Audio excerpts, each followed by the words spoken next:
I had a couple of questions come through to me 3 days ago and even yesterday.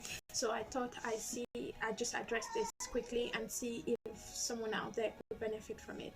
Now I'm going to talk about say Nigeria and UK. That's if you're looking to advance your study and you don't know where to start from and you don't know what process to go through or to follow, how to even go about it, especially with those that have issue with finance or their background or financially they're not buoyant enough to see how to fund that study from the beginning to end. Now, my advice would be first, if you finish your first degree and you're hoping and looking forward to actually doing a master's or progressing from whatever level you finish from to the next level, and you feel you would love to, but then you don't have the money. One, it depends on what qualification you came out with from your school. Two, I would say first, it depends on the grace and favor of God. Two, the qualification that you came out with from your school. That is, if you had 2-1, 2-2, first class, it all depends. But then sometimes all of that are just men setting a bar for you, and you can actually go beyond the bar. Now, let's go straight to the point. If you finish from school, my main focus is with those that don't have enough money or actually can't even believe they can see themselves excuse me, studying abroad because of the finance. Now, I would say if you finish and you want to advance your study, start by looking for schools. Search for school. The money you use in looking topping up your phone, putting data to chat with friends, use that money, top up your phone, browse, go look up for schools that offer a particular course you might want to do. Now, it might not, the name or the name of the course might not really be coined in the way you want, but then you could paraphrase. You will always see different name pop up, and then you go with the one that best relate to your career, to your field, and then you look at the requirements of what the course it's all about and see if it relates to you or even if it's an area you can actually go into. So first, start with the course. Use the course that you want to do. Say, look for schools that offer masters in. So maybe you want to do commercial law, you want to do pharmacies, economics, management, whatever. You just use the course that you want to advance in, and like schools in this country, schools in United Kingdom, schools in United States, schools in Australia that offers these courses. And then with that, you see different names of school pop up. With that, you now click on each school and then follow the particular course that they have that relates more to your field or your area, and then look at what the course is all about, and then look at the requirement, what to actually do that particular study in that school and in that country, what is required from you to do.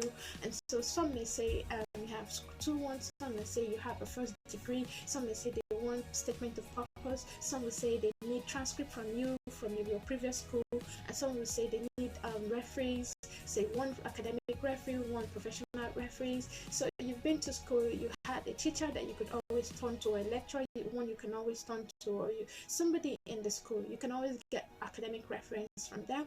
And then professional, maybe you've worked for 1 year or 2, or even the year you did your service, you could actually where you did the service, go there and get a letter just to show that you did something, and that's to see your skills and what your skills are, just to measure you in that area, nothing much. And then probably statement of purpose. Why our school? Why do you choose that school? Why this city? Why this course? Why do you want to do this course? How will it help you? And how will it help your community? How will it help your environment? And how will it be a blessing to even the school, the fellow student, and the community, the immediate community you'll be studying? So you start from there, and then if you're able to submit all that, that is, if you've seen a course that you want in a particular school, you proceed to registering your email, and then start applying, filling in the details, personal details, and then probably submit all the requirements they need from you. Some need WIAC, some need IELTS, and then you submit all that. And then once you do that, you also see school fee. Don't let the fee threaten you. Some school actually do gives discounts, some school give full scholarship, some school give half scholarship. But then all I'm trying to say that you need to take the first steps, that looking for a school, looking for a course that most relate to you and what you feel you can progress in, and then from there making the application, following all the steps, going back to your school, getting a transcript, and then then submitting it online if need be, if you need to post. I always do advise that you get a copy and then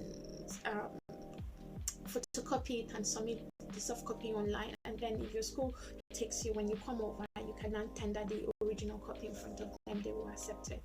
So that said, so if you fill all the necessary information and it goes through, the next one is for you to wait for the school to actually give you the offer. So once you give an offer, that is, they've accepted you, a conditional offer. The conditional offer is subject to you making a commitment that you'll be coming. So say the school fee is £20,000. They say, okay, make a commitment that you're actually sure. So you pay like maybe £2,000, £1,000, £2,500. If it's in any other country, whatever money, they'll just say pay, then you pay.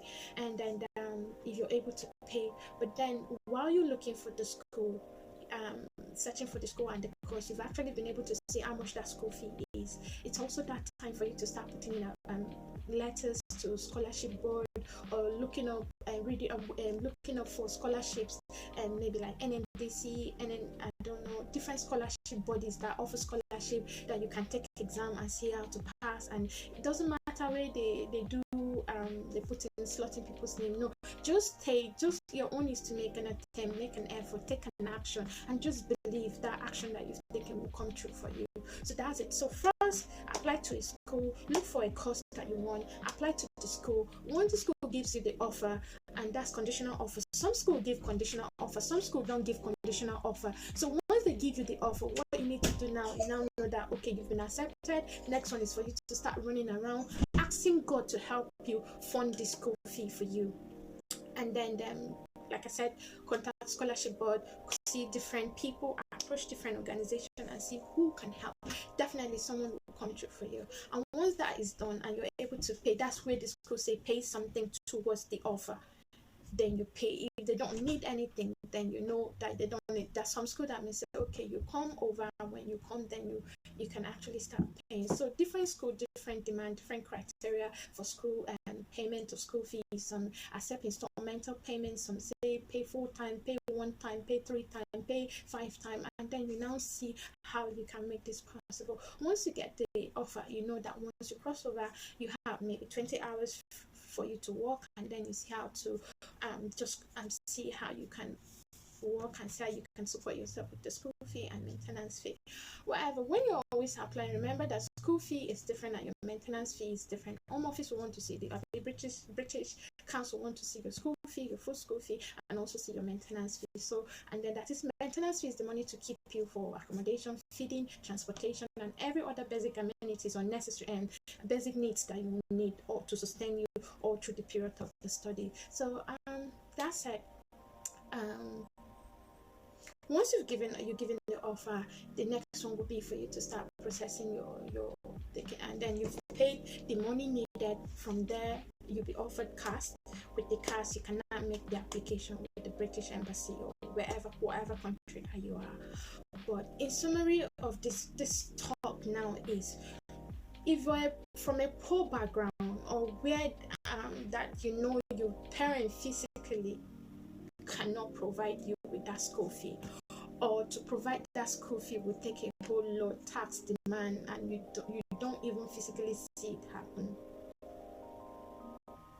don't wait to see that school fee. You believe, have faith that it will come true for you. There are people that have crossed over, come study, and they had nothing, and their parent had nothing as well. So if they came, why do you think you can't come?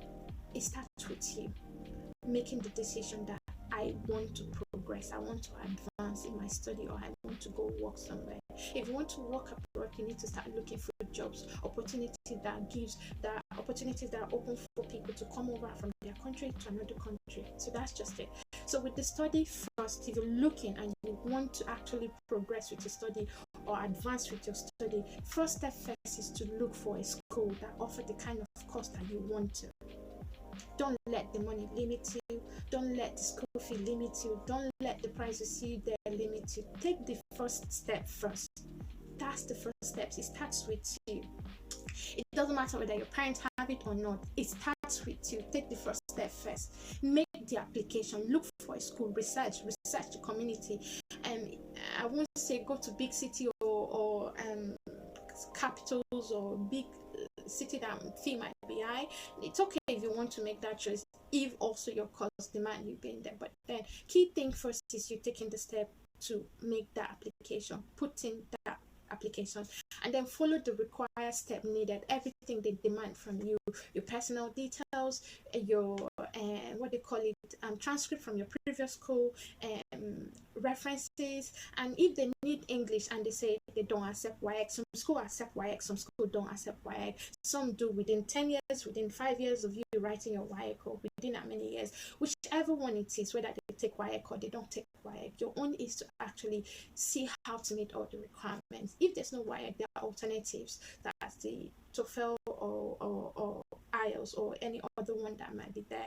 So yours is to take the first step, apply to a school, look for a school. Instead of using your data to do chatting, catch up with friends, use the data and then see how you can look up for a school. Perchance, who knows, you could get a school that say full payment on your school fee. All they need you to do is tell us why you should be the one we should give the scholarship to. And before you know, you are out and you're actually living your dream career, as in doing the study and every other thing. So that's all I've got to say today. Hopefully this blesses somebody. And again, thank you for listening to me. I just thought I'd share this. Hopefully someone will benefit, and I was using Nigeria as a case study and UK. So, and it could actually also apply to any other country you're looking to go to. So that's it. Thank you and bye.